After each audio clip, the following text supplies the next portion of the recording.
I, Lisa, tied the knot last year with Harry, my boyfriend of 3 years. We first met on social media. It all began when Harry, a friend of a friend, liked a photo of me and started following me. He's 2 years younger and works as a software engineer. Though he's in tech, he's also a great communicator and seemed to be recognized as a rising star at his company. On our second anniversary, Harry proposed. It was a truly simple proposal. At our favorite local Italian restaurant, just before dessert, he began, "I have something to say." Curious, I waited, and then he said, "Will you marry me?" Presenting a ring. It was a straightforward proposal, but it deeply moved me. Of course, I immediately replied, "Yes, I'd love to." Later, I learned from Harry that before we even started dating, during a casual drink with friends, the topic of ideal proposals came up. I had mentioned wanting something simple, and he remembered it all along.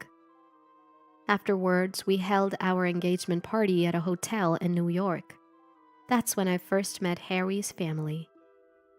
He has his parents and an older sister, who's 6 years his senior and was also planning to get married soon. Harry, standing at 5'6", is on the shorter side for a guy. His entire family is also quite petite. On the other hand, I'm tall for a woman at 5'5". My mom, a former model, is even an inch taller than me, and my dad stands tall at 5'10". I couldn't help but feel a bit concerned about our height differences. I've always been attracted to shorter guys, usually around 5'3". Conversely, Harry has a thing for taller women. So we were a perfect match in that sense. Our engagement party, however, lacked a certain spark. Later, I found out that Harry's mother and sister had been criticizing my family and me. After that meeting, we got married in August, 3 months later. Instead of a lavish ceremony, we just wanted a casual, fun gathering with friends. So, we simply held a wedding announcement party. This didn't sit well with Harry's mother and sister. When we visited Harry's family home after the wedding, they openly showed their displeasure. It was summer and I wore a yellow floral sleeveless dress with heeled sandals. They began, "Could you not wear something like that to someone's house?" "I'm so sorry, I'll go change right away." Feeling I'd made a mistake, I rushed home to change. When I returned, Harry's mother criticized the Baum cushion cake I brought. "Who wants to eat such a thing in this heat? Normally people bring cooler-looking, refreshing desserts, don't they?" I had chosen the Baum cushion because it's delicious when chilled. "You really don't think things through. I guess your model mother couldn't teach you better. Just because you have a small face doesn't mean you have a big brain. Looks aren't everything, especially in our family. We value consideration, not like your family that only cares about appearances." I was shocked to hear them speak about my mother and father this way. I looked to Harry for support, but he seemed lost in thought. On our way home, Harry began, "About what my mom and sister said earlier?" "Yeah." "I never expected them to act like that. They had made some comments after the engagement party, but I thought they'd come around. I'm really sorry." "It's okay. We'll get to know each other better over time." "Probably." "Yeah, but I never thought they'd be like that. I was naive." "Don't worry about it. Accepting someone new into the family can be challenging." At that time, knowing Harry cared was enough for me. I don't want to be taken advantage of by someone else, and I just need to take the time to build a relationship of trust. One day, Harry's sister messaged him, saying she and her husband wanted to visit our home. So, on a Saturday afternoon, they were scheduled to come over. "I have to work this Saturday. Can you handle them alone?" Harry had asked his sister to reschedule, but she insisted on that day. "Yeah, I'll take care of everything." And so, on Saturday, Harry's sister and her husband arrived. "Please make yourselves at home." "We're here to see if you're living properly." After I quickly cleared the tea and cake, my sister-in-law said, "All right, let's see your place," and hurried off to the bedroom. To my shock, she started opening my closet without asking. "Please don't go through my closet without permission." "Why not? I came to see if you're living properly. Who knows, maybe you just shove everything in there without cleaning." "That's not true." Then she began taking pictures of the closet's contents with her phone. "Hey, what are you doing? Don't take pictures without asking." "My mom asked me to. She wanted photos." It was so rude. She checked every drawer, even commenting on the color of my underwear, took pictures of the dresser's contents, the bathroom cabinet, and even under the kitchen sink. She meticulously photographed the living room cabinet where we keep our valuables. No matter how many times I asked her to stop, she continued taking pictures throughout the house. In the living room, she noticed our high-end brand TV, a gift from my parents, and remarked with a hint of disdain, "You have a pretty nice TV." She then snapped a photo and said to her husband, who had been silently following her, "We need to step up our game." That night, after my husband returned from work, I told him everything. I couldn't help but cry a little. "We might need to set some boundaries. My dad has been giving me some intel too." "Really?" "Just wait and see." In April, it had been 5 years since my husband's grandmother passed away, so there was a family gathering. Since we didn't have a wedding, this was my first time meeting my husband's extended family. His family originally moved from Atlanta, and the gathering was held there. Of course, most of the relatives live in Atlanta. The gathering was overwhelming. There were so many relatives, and it was hard to remember everyone. My mother-in-law, probably on purpose, didn't introduce me to anyone. I asked my husband to introduce me. However, everyone seemed to sense the tension, and their reactions were lukewarm at best. My sister-in-law, trying to show off, deliberately chatted happily with the relatives in front of me.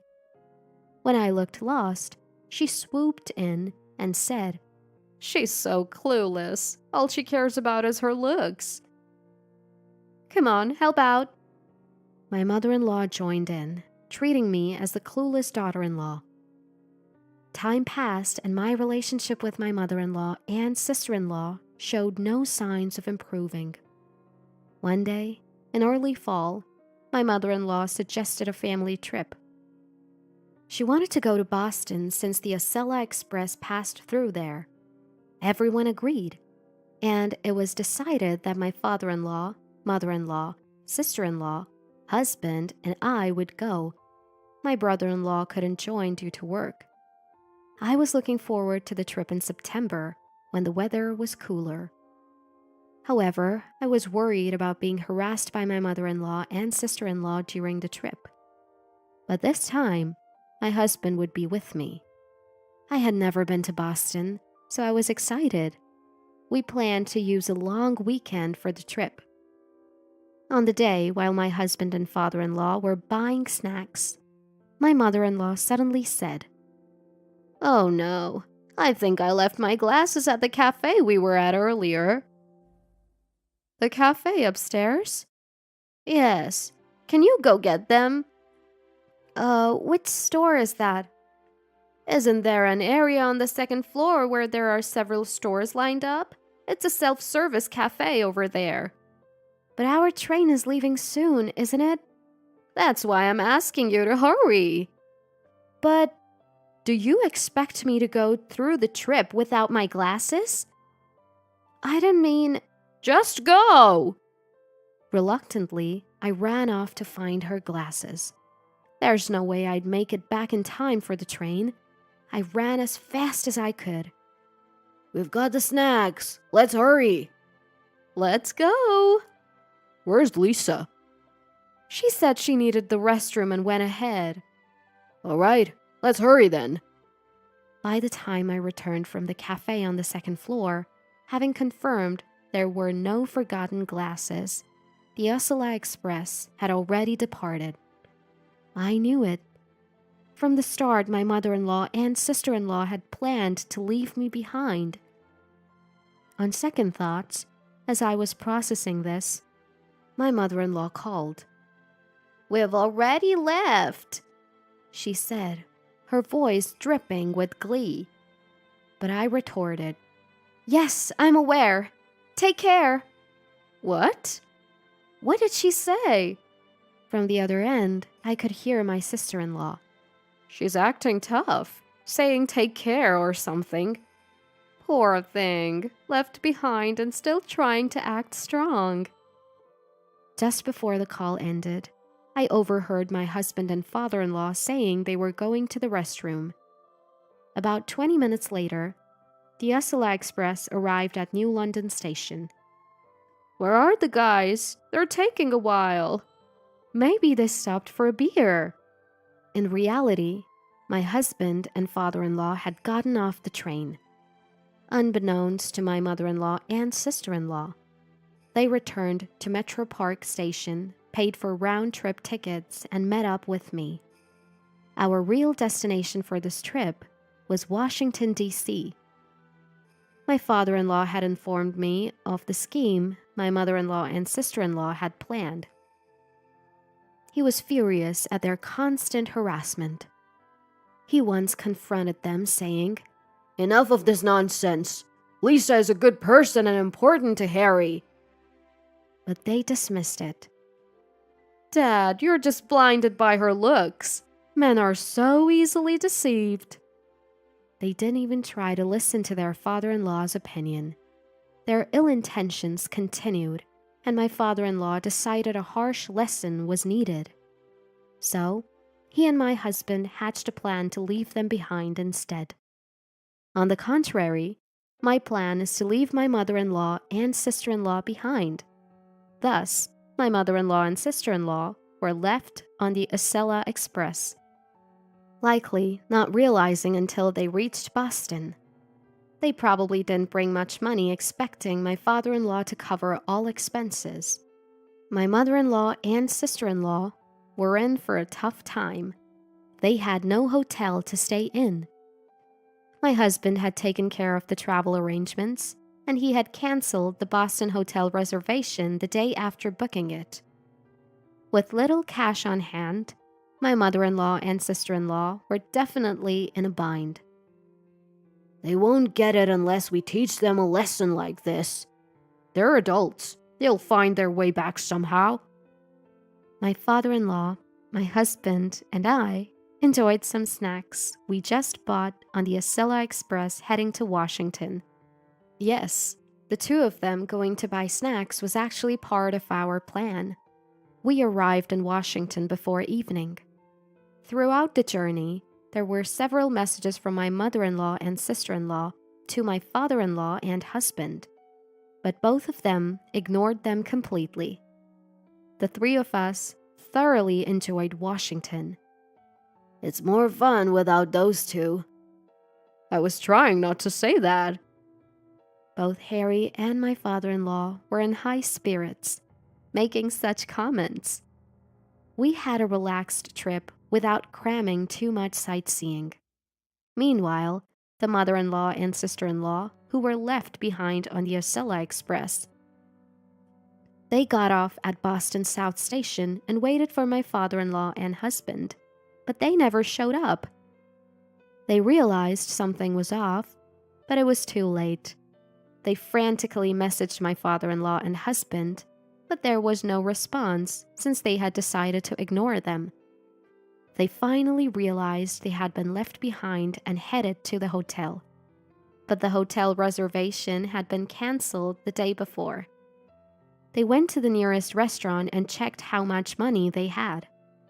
Both had relied on my father-in-law's wallet during the trip, so they hardly had any cash and didn't even bring credit cards. Together, they had about $150, just enough for a cheap hotel and a late-night bus ride home. But they couldn't even have a decent meal.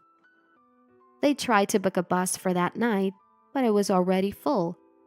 So, they reluctantly booked a bus for the next night. For about a day and a half, they couldn't eat properly. They shared a biscuit they bought at the station. They kept messaging my father-in-law and husband, but of course, there was no reply. It seemed like my mother-in-law and sister-in-law no longer had the energy to bother me. For dinner, they bought cereal at a grocery store and ate it in their hotel room. "Mom, what's going on?" "I don't know. Isn't it your father's doing? Who's the mastermind?" "But this is too much, isn't it?" The next day, they went without food or drink and waited until night to board the bus. Apparently, I had a ton of messages and missed calls from them. I had blocked them, so I only noticed later. The next morning, the bus arrived in New York. They slept until the evening. By the time they woke up, my father-in-law, my husband, and I had returned from Washington. I went back to our apartment first, and my husband went to his parents' house with his father. We knew from messages that my mother-in-law and sister-in-law had somehow made it back. As soon as they got home, they confronted my father-in-law and husband. My husband and I were on standby, called by my father-in-law. "What's the meaning of this? We had very little cash and went through so much." "We did it because you two planned to leave Jamie behind. So, Harry and I plan to leave you two behind." "But that's cruel. It's her fault." She pointed at me. I wasn't sure how to react, so I just smiled. "I am so pissed. Stop smiling." My sister-in-law threw her bottled tea at me, but my father-in-law deflected it with a chop and it hit my mother-in-law's forehead. "Ouch!" I struggled to hold back my laughter.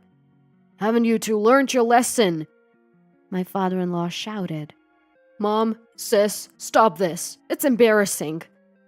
My husband laughed. "What's embarrassing? She's the embarrassing one." "Enough. If you keep this up, I'll divorce you." "What? Divorce?" My mother-in-law turned pale. "Sis, Mom, just stop, or I'll get really mad." The word divorce completely demoralized my sister-in-law and mother-in-law. "It's because of you two that this happened. Just accept it." My mother-in-law and sister-in-law finally broke down in tears. "Father, Harry, it seems they're truly remorseful. Please forgive them. I never wanted things to end this way. Please, I beg you," I pleaded with my father-in-law and husband.